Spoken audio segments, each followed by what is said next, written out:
Good morning friends. आजना video में आपणे जोईशुं 11 થી 20 परमाणु क्रमांक धरावता तत्वोनी इलेक्ट्रॉन रचना। 11मा नंबरનું तत्व છે સોડિયમ, જેનો परमाणु क्रमांक છે 11 માટે સોડિયમમાં 11 ઇલેક્ટ્રોન હોય।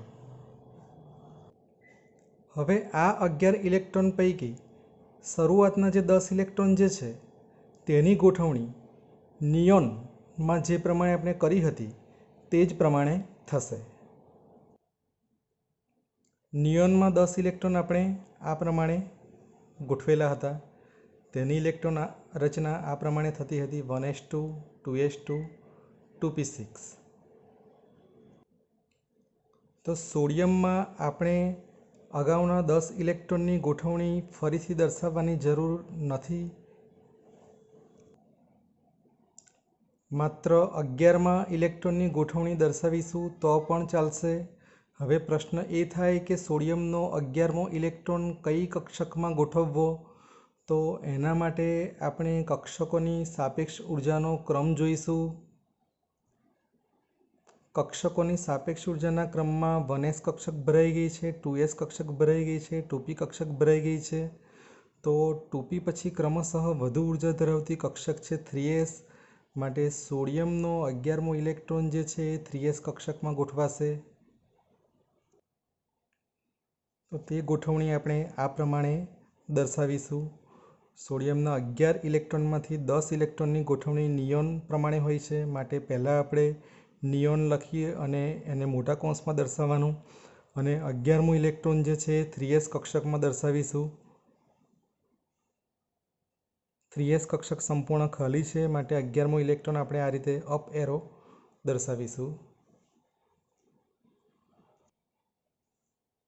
આમ સોડિયમની ઇલેક્ટ્રોન રચના થશે 1s2 2s2 2p6 અને 3s1।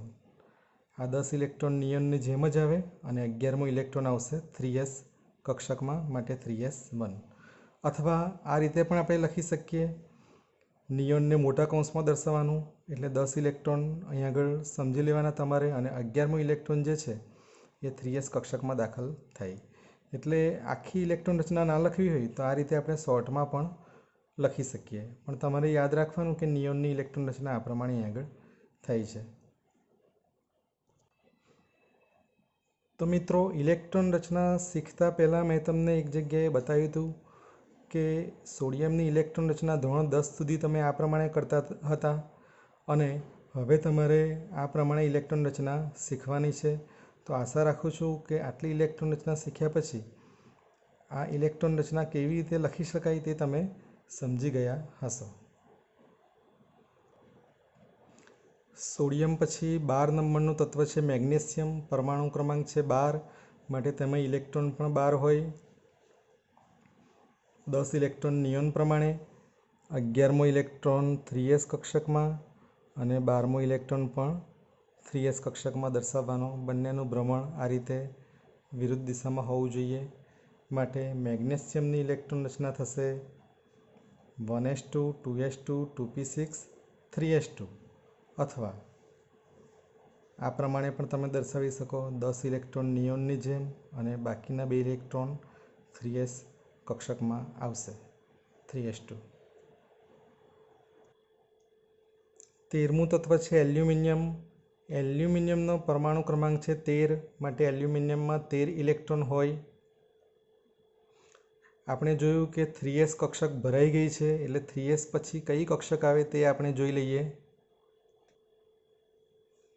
3s પછી કક્ષક આવે છે 3p। 3pના 3 પ્રકાર હોય, 3px 3py અને 3pz, માટે એલ્યુમિનિયમમાં 10 ઇલેક્ટ્રોન નિયોનની પ્રમાણે આવશે। 11મો ઇલેક્ટ્રોન જે છે તે 3s કક્ષકમાં, 12મો ઇલેક્ટ્રોન પણ 3s કક્ષકમાં, અને 13મો ઇલેક્ટ્રોન આવશે 3px કક્ષકમાં। માટે એલ્યુમિનિયમની ઇલેક્ટ્રોન રચના થશે નિયોન 3s2 3px1। હવે આપણે આ રીતે જ લખીશું, નિયોનની આખી ઇલેક્ટ્રોન રચના અહીં આગળ લખવાની જરૂર છે નહીં, 3s2 3px1। 14મા નંબરનું તત્વ છે સિલિકોન. પરમાણુ ક્રમાંક છે 14, માટે તેમાં ઇલેક્ટ્રોનની સંખ્યા પણ 14 હોય. તો તેમાં ઇલેક્ટ્રોનની ગોઠવણી આપણે આ રીતે કરીશું.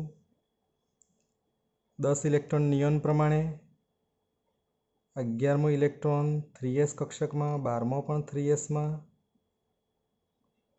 13મો ઇલેક્ટ્રોન 3px કક્ષકમાં, 14મો ઇલેક્ટ્રોન આવશે 3py કક્ષકમાં. અહીંયા આગળ 3p કક્ષકના 3 પ્રકાર પડે છે: 3px, 3py અને 3pz. આ ડીજનરેટ કક્ષકો છે. ત્રણેયની ઉર્જા સમાન છે, માટે આ કક્ષકોમાં એક એક ઇલેક્ટ્રોન ગોઠવાય નહીં ત્યાં સુધી યુગ્મીકરણ કરવાનું નથી. એટલે 14મો ઇલેક્ટ્રોન આપણે અહીંયા નથી મૂક્યો, પણ અહીંયા આગળ મૂક્યો છે. કોના નિયમ પ્રમાણે? તો હુન્ડના નિયમ પ્રમાણે. માટે સિલિકોનની ઇલેક્ટ્રોન રચના થાય છે નિયોન 3s2, 3px1, 3py1 અથવા નિયોન 3s2, 3p2. આ તમારે આવું છૂટું ના લખવું હોય 3px1, 3py1, તો આ રીતે પણ તમે લખી શકો 3p2. 15મું તત્વ છે ફોસ્ફરસ. પરમાણુ ક્રમાંક 15, તેમાં 15 ઇલેક્ટ્રોન હોય. 11મો ઇલેક્ટ્રોન 3sમાં, 12મો ઇલેક્ટ્રોન પણ 3sમાં, 13મો ઇલેક્ટ્રોન 3pxમાં, 14મો ઇલેક્ટ્રોન 3pyમાં અને 15મો ઇલેક્ટ્રોન આવશે 3pzમાં. માટે ફોસ્ફરસની ઇલેક્ટ્રોન રચના થશે નિયોન 3s2, 3px1, 3py1 અને 3pz1 અથવા નિયોન 3s2, 3p3. આ પ્રમાણે પણ તમે લખી શકો. 16મું તત્વ છે સલ્ફર. પરમાણુ ક્રમાંક છે 16, માટે તેમાં 16 ઇલેક્ટ્રોન હોય. 10 ઇલેક્ટ્રોન નિયોનની જેમ આવે. 11મો અને 12મો ઇલેક્ટ્રોન 3s કક્ષકમાં, 13મો ઇલેક્ટ્રોન 3px1માં, 14મો ઇલેક્ટ્રોન 3pyમાં, 15મો ઇલેક્ટ્રોન 3pz કક્ષકમાં અને 16મો ઇલેક્ટ્રોન ફરી પાછો ક્યાં આવશે? અહીં આગળ આવશે 3px કક્ષકની અંદર. હુન્ડના નિયમ પ્રમાણે અહીં આગળ એક એક ઇલેક્ટ્રોન ગોઠવાઈ ગયા બાદ જ આપણે યુગ્મીકરણની શરૂઆત કરી છે. માટે સલ્ફરની ઇલેક્ટ્રોન રચના થશે નિયોન 3s2, 3px2, 3py1 અને 3pz1 અથવા નિયોન 3s2, 3p4. 17મા નંબરનું તત્વ છે ક્લોરીન. પરમાણુ ક્રમાંક છે 17, માટે ક્લોરીનમાં 17 ઇલેક્ટ્રોન હોય. 10 ઇલેક્ટ્રોનની ગોઠવણી નિયોન પ્રમાણે હોય. 11મો અને 12મો ઇલેક્ટ્રોન 3s કક્ષકમાં, 13મો ઇલેક્ટ્રોન 3pxમાં, 14મો ઇલેક્ટ્રોન 3py કક્ષકમાં, 15મો ઇલેક્ટ્રોન 3pzમાં, 16મો ઇલેક્ટ્રોન ફરી પાછો 3pxમાં આવશે અને 17મો ઇલેક્ટ્રોન આવશે 3pyમાં. માટે ક્લોરીનની ઇલેક્ટ્રોન રચના થશે નિયોન 3s2, 3px2, 3py2 અને 3pz1 અથવા ક્લોરીન નિયોન 3s2, 3p5.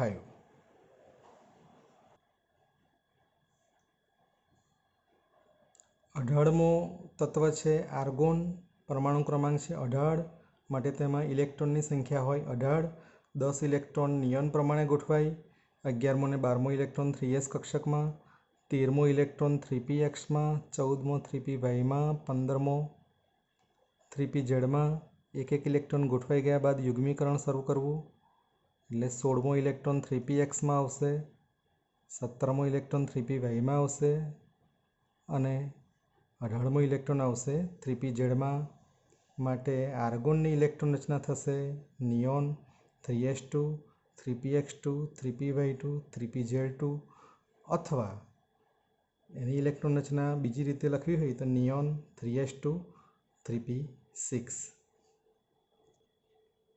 અથવા આર્ગોનની સંપૂર્ણ ઇલેક્ટ્રોન રચના લખવી હોય, 18 ઇલેક્ટ્રોન દર્શાવવા હોય તેમાં, તો 1s2, 2s2, 2p6, 3s2, 3p6 આ પ્રમાણે પણ લખી શકાય. અહીંયા આગળ તમે એક વસ્તુ ઓબ્ઝર્વ કર્યું હોય તો આર્ગોનમાં ઇલેક્ટ્રોન 18 ઇલેક્ટ્રોન ભરાયા બાદ ત્રીજો કોષ પણ અહીં આગળ ભરાઈ ગયો છે, માટે આર્ગોન જે છે એ નિષ્ક્રિય વાયુ છે અથવા તો ઉમદા વાયુ તરીકે વર્તે છે.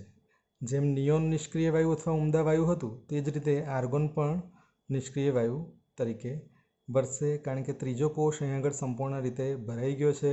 18માં પછી 19મો ઇલેક્ટ્રોન દાખલ કરવા માટે અહીં આગળ ત્રીજા કોષમાં જગ્યા વધી નથી. માટે હવે પછીનું જે તત્વ છે પોટેશિયમ 19મા નંબરનું, તો એનો પરમાણુ ક્રમાંક છે 19, માટે તેમાં 19 ઇલેક્ટ્રોન ગોઠવવાના થાય. તો એનો 19મો ઇલેક્ટ્રોન દાખલ કરવા માટે આપણે નવી કક્ષક શોધવી પડશે. તેના માટે કક્ષકનો સાપેક્ષ ઉર્જાક્રમ આપણે જોઈએ તો 3p પછી ક્રમશઃ વધુ ઉર્જા ધરાવતી કક્ષક કઈ છે તો 4s, માટે સોડિયમનો 19મો ઇલેક્ટ્રોન 4s કક્ષકમાં દાખલ થશે.